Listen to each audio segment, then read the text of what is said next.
Time to look through some of the old Doug's Dirt Diary photo bins once again as we go back to 5 Mile Point Speedway. This was May 24th, 2008.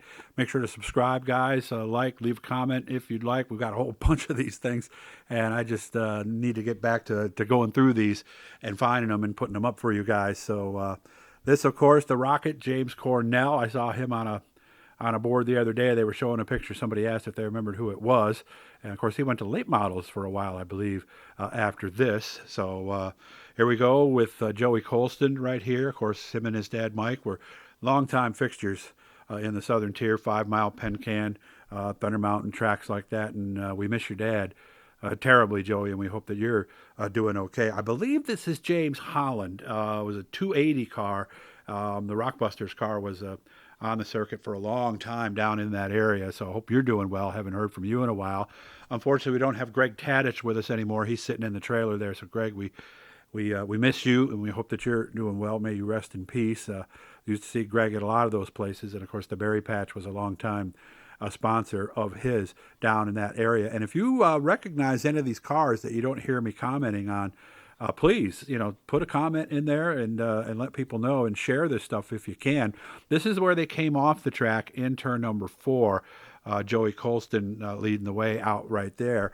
And, of course, you can see on the backstretch where the pits were, most of the pits were then behind 3 and 4. Since then, they moved most of them onto the backstretch. So this tells you how old this is right here. IMCA modified. Again, if you know who these guys are, please, leave something in the comments.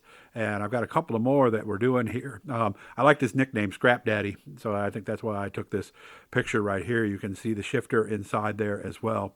So, good chance to look at the gauges, the on-off switch, the starter, and, of course, the more traditional steering wheel attachment right there. And you can see the neck restraint also, as that was the standard back then. Heading out to the track to do some hot laps at this point. I always tried to get artistic if I could.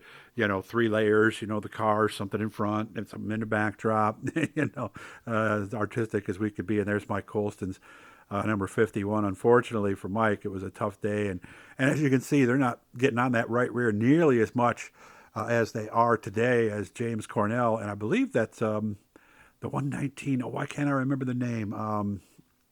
Brian Malcolm in the 119. Sorry, Brian. I just saw him putting up some stuff. There's Nick Rachinski, of course, in his familiar 20R. J.R. Kraus, still running. Last I knew, I saw him down at Afton last time I was down there. Again, don't know the name here. I know I probably interviewed him on that day, so if you guys want to help me out, please do so. Leave something in the comments. And this was right before the drivers' meetings. You always had to climb up that little hill. And but what a beautiful place. In early May, the trees had just bloomed just a little while before. And as you could tell, it was getting ready to be drivers' meeting time.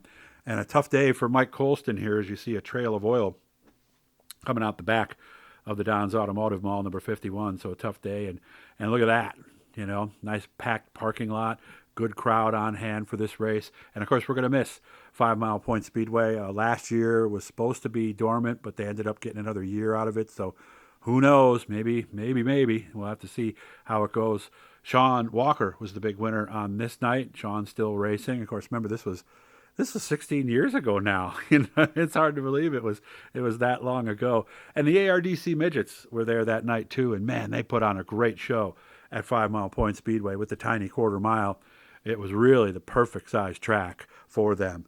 Remember, like, subscribe, turn on the notifications, all that cool stuff. I hope you like these pictures from back in the Doug's Dirt Diary days.